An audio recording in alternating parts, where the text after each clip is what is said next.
Welcome to green ink online academy for TNPSC exams. இன்றைக்கி இந்த எபிசோடில் நம்ம என்ன பார்க்க போகிறோம் அப்படின்னா இந்தியன் பாலிட்டி. அந்த இந்தியன் பாலிட்டியில் நம்ம பார்க்க போகிற topic constitutional development or historical background of Indian constitution. நம்ம எல்லாருக்குமே தெரியும் இந்தியன் பாலிட்டி அப்படிங்கிறது எவ்வளோ ஒரு முக்கியமான டாபிக் அப்படிங்கிறது. whether you prepare for UPSC or TNPC or any other state civil services examination இல்லை அதையும் தாண்டி வேறு ஏதாவது யூபிஎஸ்சி கண்டக்ட் பண்ணக்கூடிய காம்படேட்டிவ் எக்ஸாம்ஸ் எதுக்கு நீங்கள் ப்ரிப்பேர் பண்ணாலுமே ஸோ இந்தியன் பாலிட்டி அப்படிங்கிறது அந்த அந்த டாப்பிக்கில் ஒரு high level of understanding is highly required and highly essential portion. Competitive எக்ஸாமை பொறுத்த வரைக்கும் ஸோ ரொம்ப இம்பார்ட்டன்ட் கொடுக்க வேண்டிய ஏரியா எது அப்படின்னா இந்த இந்தியன் பாலிட்டி.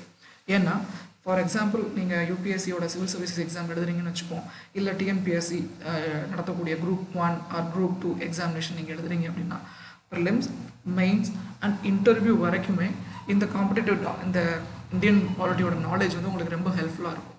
எதுக்கு இந்த எக்ஸாம் வரைக்கும், அதுக்கு அடுத்த எக்ஸாம்லாம் முடிச்சுட்டு நீங்கள் நாளைக்கு ஒரு ஜாப் ஒரு போஸ்டிங்க்கு நீங்கள் போனாலுமே கூட ஸோ அங்கே கண்டிப்பாக நீங்கள் இங்கே கற்றுக்கிற விஷயம் வந்து உங்களுக்கு ரொம்ப யூஸ்ஃபுல்லாக இருக்கும். So I request you all to pay high attention to this part.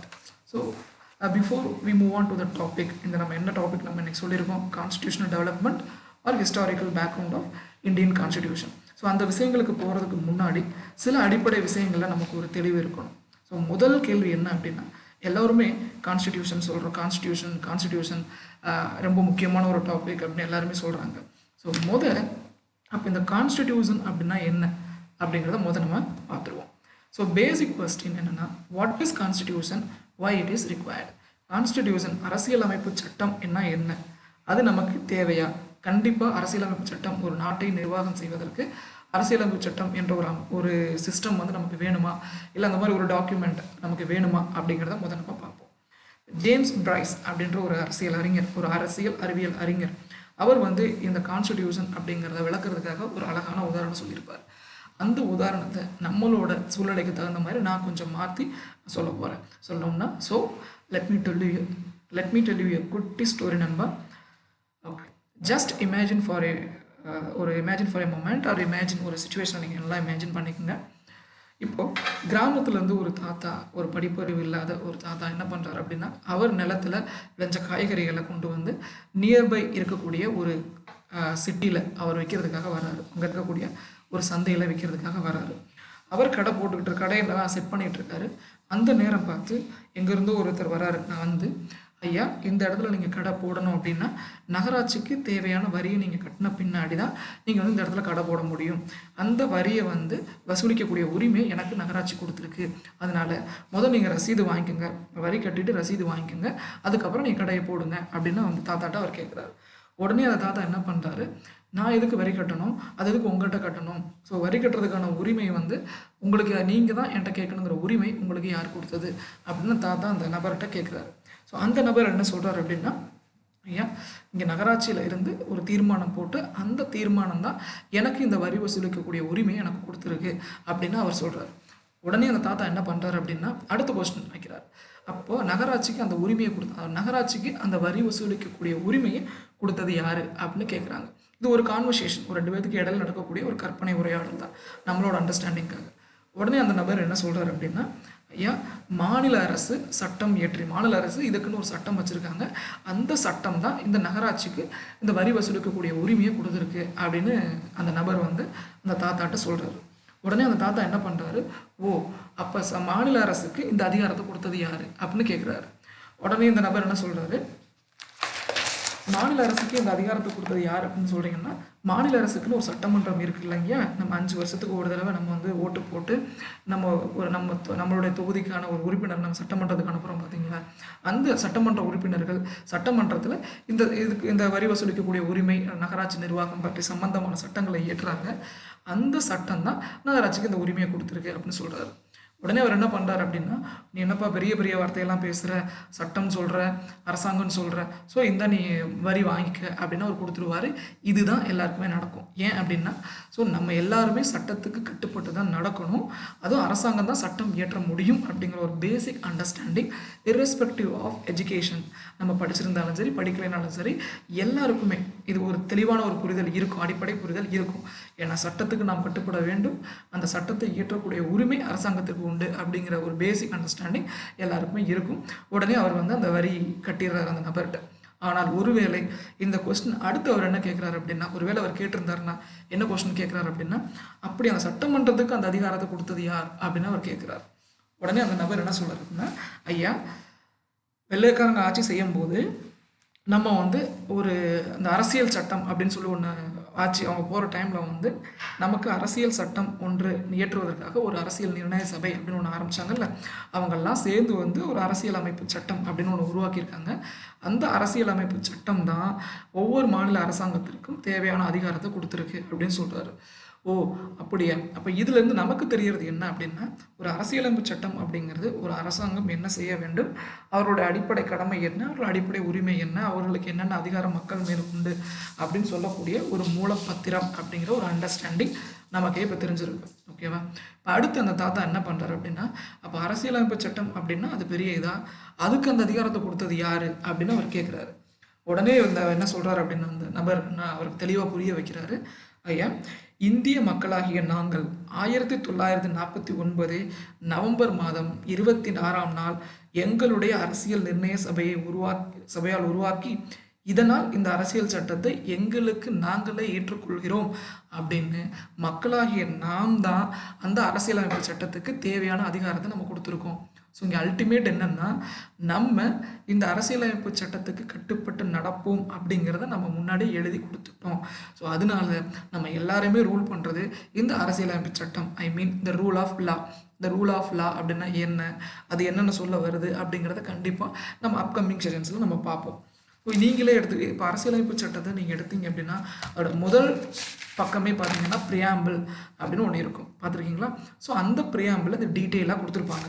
அந்த ஃபர்ஸ்ட் பாயிண்டில் கூட நம்ம கொடுத்துருக்கோம், நம்ம we the people of India அப்படின்னு சொல்லி ஸ்டார்ட் பண்ணுறதுல இருந்து லாஸ்ட்டாக in our constituent assembly this 26th day of November 1949 do hereby adapt enact and give to ourselves this constitution அப்படிங்கிறத மக்களாகிய நம்ம தான் அந்த அதிகாரத்தை அரசியலமைப்பு சட்டத்துக்கு கொடுத்துருக்கோம் அப்படின்னு அவர் சொல்லி புரிய வைக்கிறார்.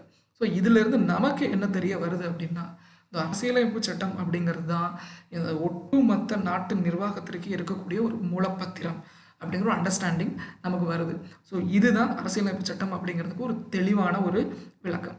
ஸோ இந்த ஒரு பேசிக் அண்டர்ஸ்டாண்டிங்கோடு நம்ம உள்ளே போனோம் அப்படின்னா, ஸோ இவ்வளவு பெரிய விஷயங்கள், இவ்வளவு பெரிய நாட்டை இவங்க எப்படி நிர்வாகம் பண்ணுறாங்க அப்படிங்கிற நினைக்கும் போது நமக்கே ஒரு பெரிய பிரமிப்பாக இருக்கும். இந்த கான்ஸ்டிடியூஷன் அப்படிங்கிறது ஓவர் நைட் ரெவல்யூஷனில் இது கிரியேட் ஆனது கிடையாது. So it took long time. இந்த ஒரு ஸ்டேஜுக்கு வர்றதுக்காக நிறைய ஹிஸ்டாரிக்கல் ஈவெண்ட்ஸ்லாம் பின்னாடி நடந்திருக்கும். ஸோ அந்த தான் இன்றைக்கி நம்ம பார்க்க போகிறோம்.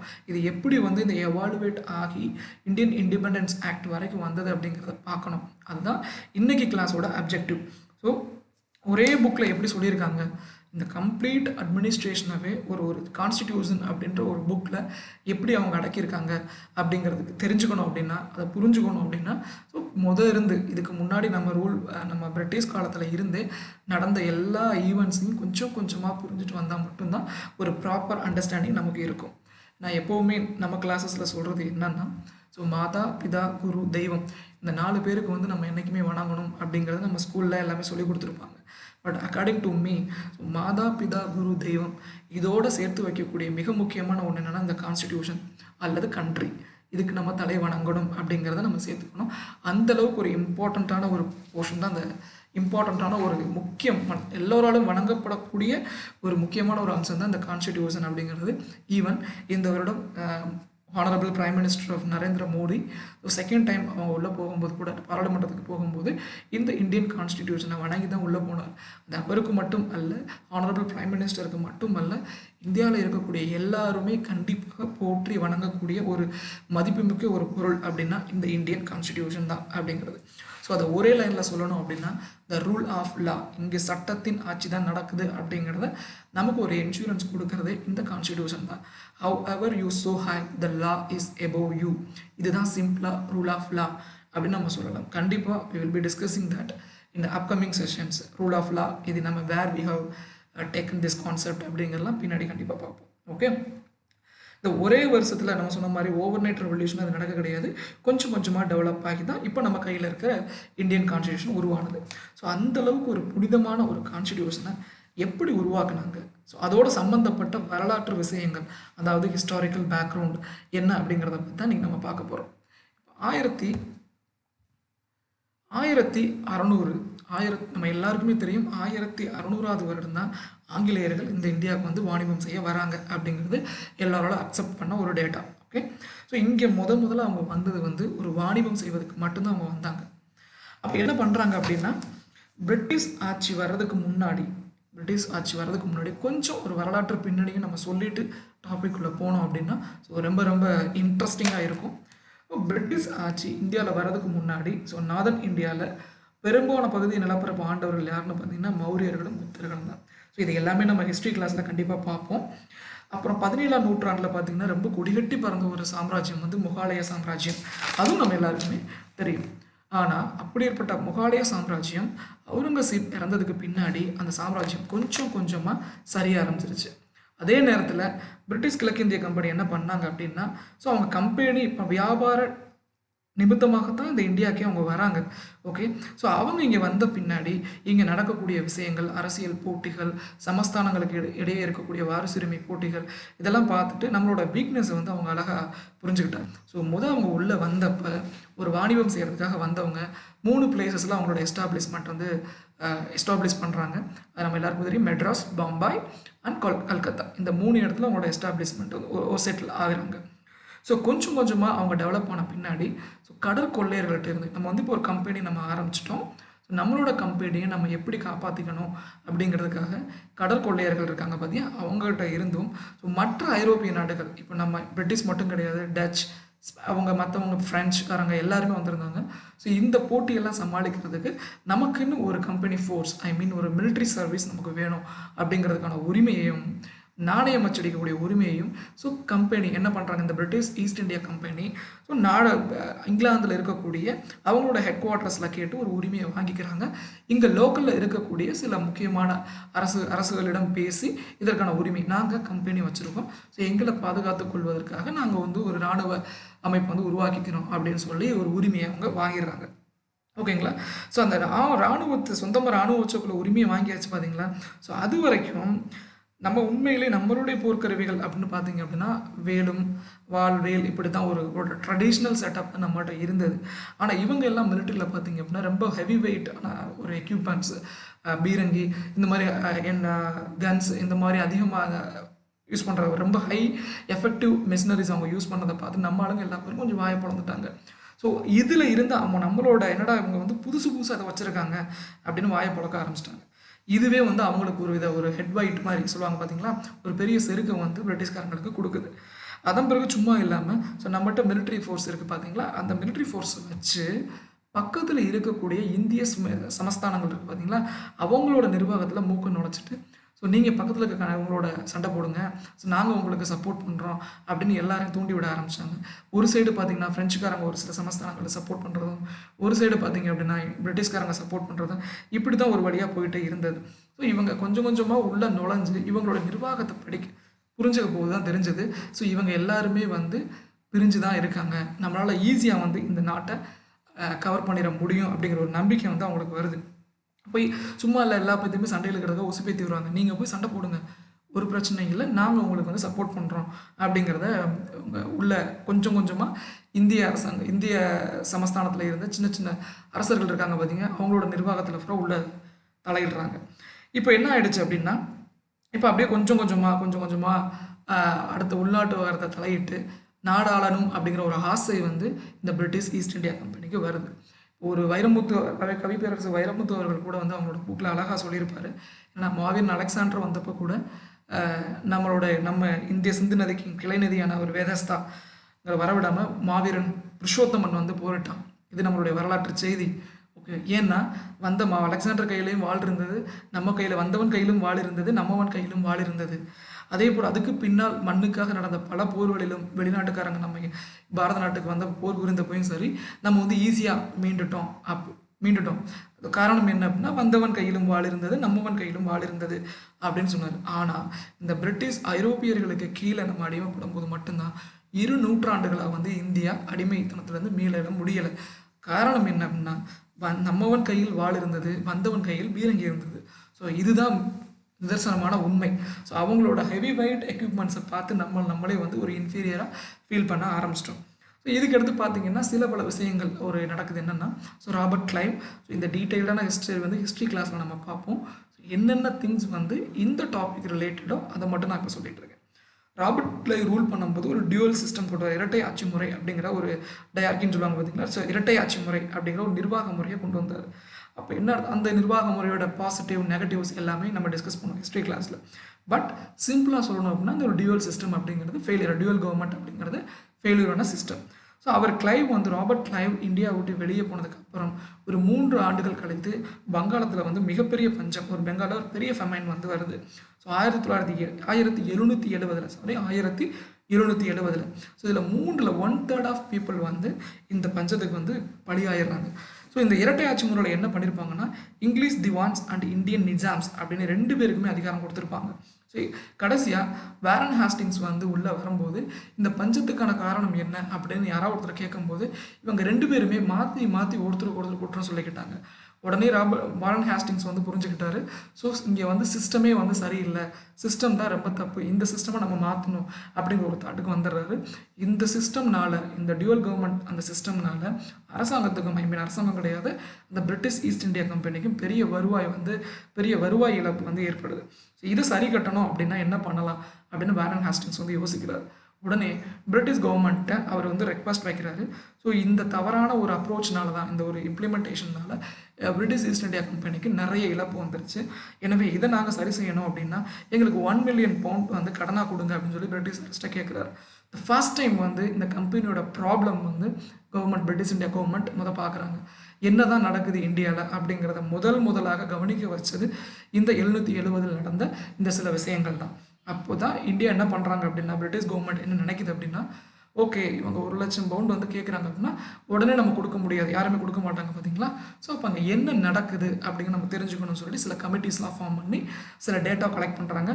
ஈவன் சம் சீக்ரெட் கமிட்டி கூட அமைச்சு இங்கே இந்தியாவில் என்ன நடந்தது அப்படிங்கிறத அவங்க புரிஞ்சுக்கிறாங்க.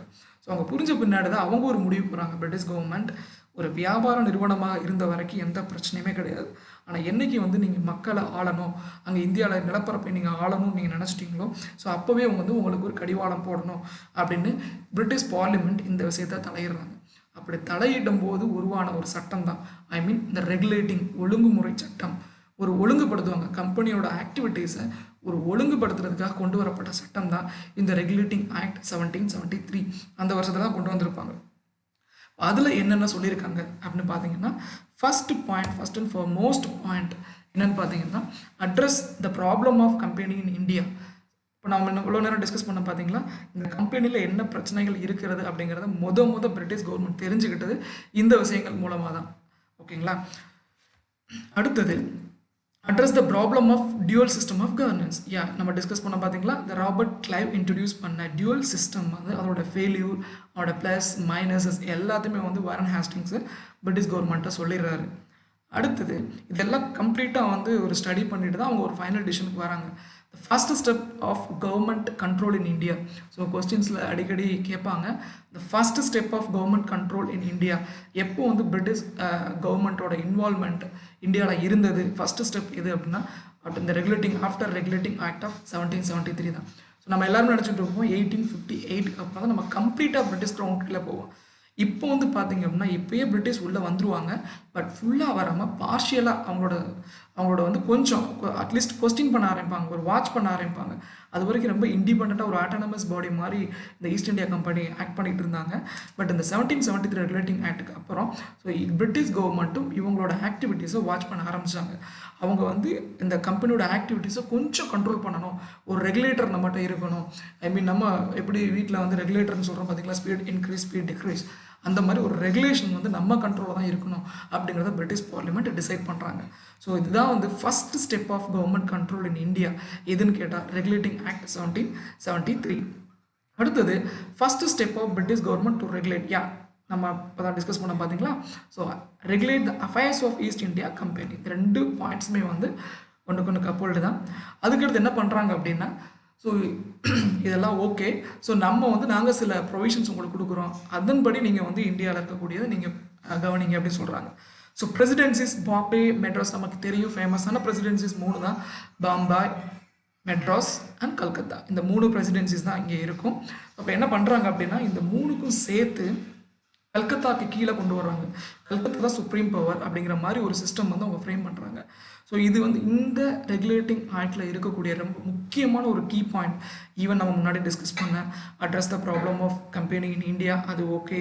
டியூவல் சிஸ்டமோட ஃபெயிலியர் அவங்க தெரியாது. The first step of government control, okay fine.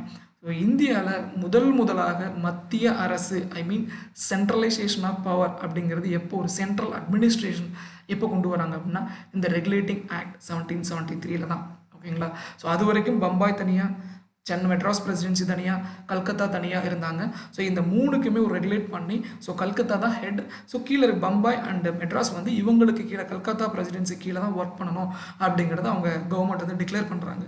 So அதுதான் இருக்கிறதுலே and foremost important point எது அப்படின்னா, it laid the foundations of central administration in India. அது don't forget.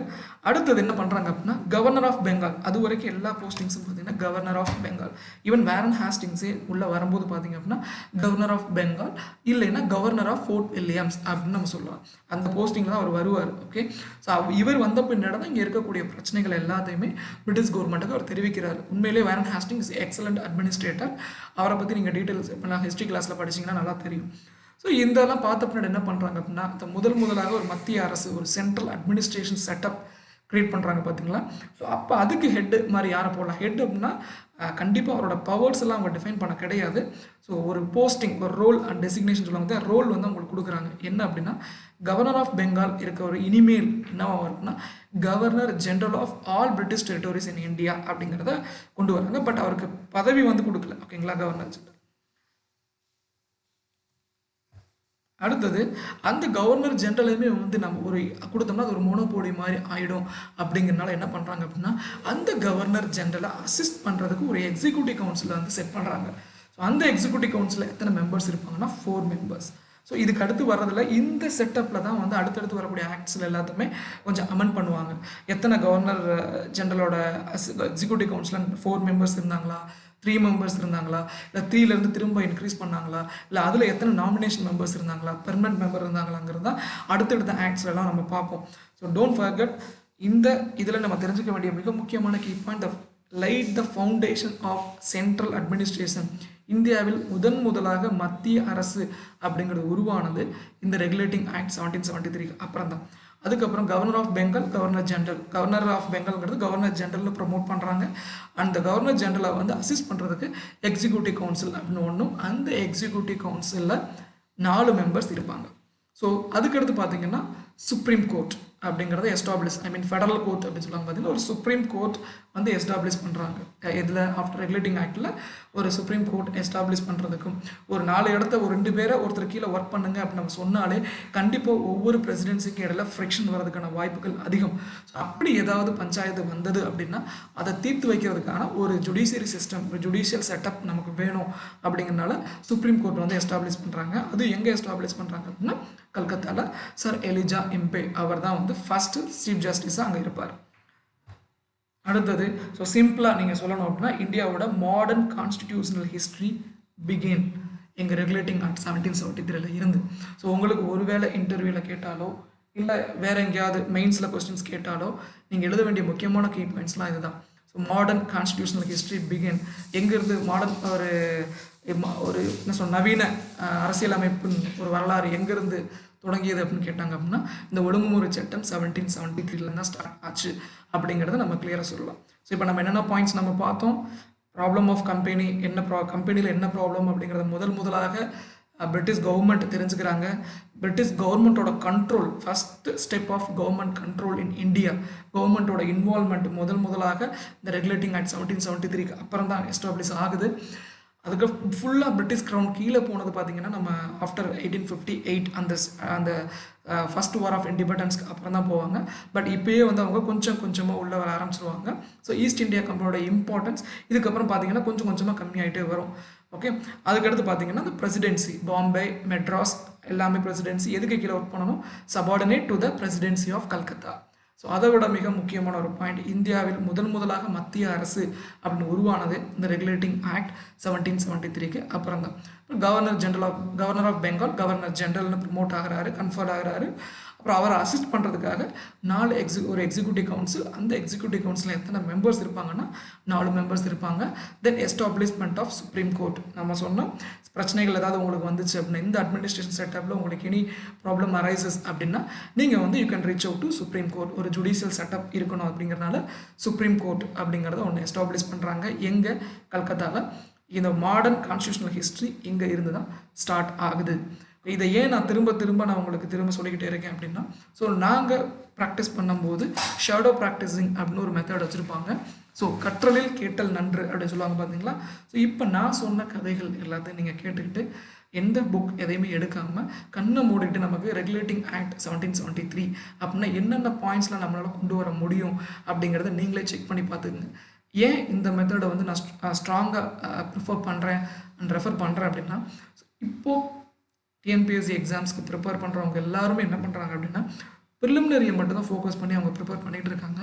But I would strongly recommend you all please மெயின்ஸுக்கும் சேர்த்து இப்போயே prepare பண்ணுங்கள். ஏன்னா ப்ரிலிமினரி ரிசல்ட்டோ இல்லை ப்ரிலிமினரி எக்ஸாம் முடிஞ்ச பின்னாடி நமக்கு வந்து கொஞ்சம் டைம் தான் இருக்கும். அந்த time only for writing practice. நீங்கள் வந்து ப்ரிலிமினரி டு மெயின் ஸ்டேஜ் போகும்போது கன்வென்ஷனல் டாப்பிக்கில் கொஞ்சம் ஒரு 50% ஆஃப் நாலேஜ் பேக்கேஜோடு நீங்கள் போனீங்கன்னா மட்டும்தான் அந்த கொடுத்துருக்க கிவன் கொஞ்சம் ஷார்ட் ஸ்பேன் ஆஃப் டைமில் வந்து டாஸ்க்கை வந்து நம்ம கம்ப்ளீட் பண்ண முடியும். ஏன்னா அந்த மெயின்ஸ் ப்ரிப்பரேஷனுங்கிறது completely different from preliminary preparation.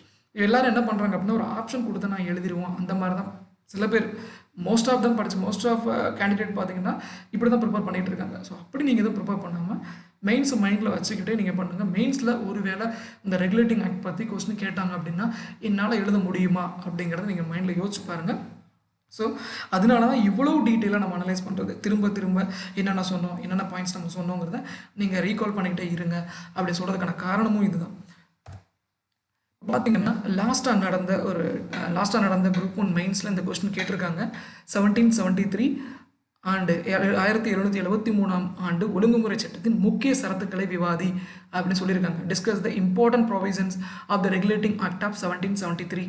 கண்டிப்பாக இப்போது எனக்கு அந்த நம்பிக்கை இருக்குது. இந்த சீட்டை பார்த்துக்கிட்டே உங்களால் நம்ம டிஸ்கஸ் பண்ண எல்லா பாயிண்ட்ஸையும் கொடுக்க முடியும் அப்படிங்கிற நம்பிக்கை எனக்கு இருக்குது. ஓகேங்களா. ஸோ இதுக்கடுத்து வர எல்லா எபிசோட்ஸ்லையும் கண்டிப்பாக இந்த அளவுக்கு ஒரு டீட்டெயில்டு அனாலிசிஸோடு தான் நம்ம எல்லா டாபிக்ஸும் நம்ம பார்க்க போகிறோம். Once again I thank you all. உண்மையிலே இந்த வீடியோஸ் உங்களுக்கு பிடிச்சிருந்தது அப்படின்னா நீங்கள் லைக் பண்ணுங்கள், ஷேர் பண்ணுங்கள். Once again thank you all on behalf of Green Ink Online Academy for TNPSC exams. So இதுக்கு அடுத்த எபிசோட்ஸில் நம்ம டெஃபினட்டாக நம்ம மீட் பண்ணுவோம். கண்டிப்பாக இதே மாதிரி நிறைய விஷயங்கள் நம்ம டிஸ்கஸ் பண்ணுவோம். Thank you all for listening. அதே மாதிரி இது நீங்கள் இந்த வீடியோஸை நீங்கள் பார்த்துட்டீங்க அப்படின்னா நாங்கள் சில டெஸ்ட் கொஸ்டின் பேப்பர்ஸ் நான் செட் பண்ணி வச்சுருக்கோம். So once the portion is completed, இந்த கான்ஸ்டிடியூஷனல் டெவலப்மெண்ட் போர்ஷன் மட்டும் முடிஞ்சது அப்படின்னா கண்டிப்பாக யூ வில் ஹாவ் ஒரு கொஸ்டின் பேப்பர் நாங்கள் வந்து போஸ்ட் பண்ணுறோம். அந்த கொஸ்டின் பேப்பரோட அனாலிசிஸ் செஷன் அண்ட் டீட்டெயில்டு டிஸ்கஷனும் கண்டிப்பாக யூடியூப்பில் நம்ம டிஸ்கஸ் பண்ணுவோம். ஓகேங்களா. So thank you, wish you all. அடுத்த எபிசோடில் இதுக்கு அடுத்து இருக்கக்கூடிய கான்ஸ்டியூஷன் டெவலப்மெண்ட்டை பற்றி கண்டிப்பாக நம்ம பார்ப்போம். என்ன இந்த ஒரு டாப்பிக்கு அதிகமாக நம்ம ஸ்பெண்ட் பண்ணுறோம் நீங்கள் யோசிக்காதீங்க. சொல்லுவாங்களா, அகல உழுகிறத விட ஆழ உழுகிறது தான் ரொம்ப நல்லது. ஓகேங்களா. So thank you all the best.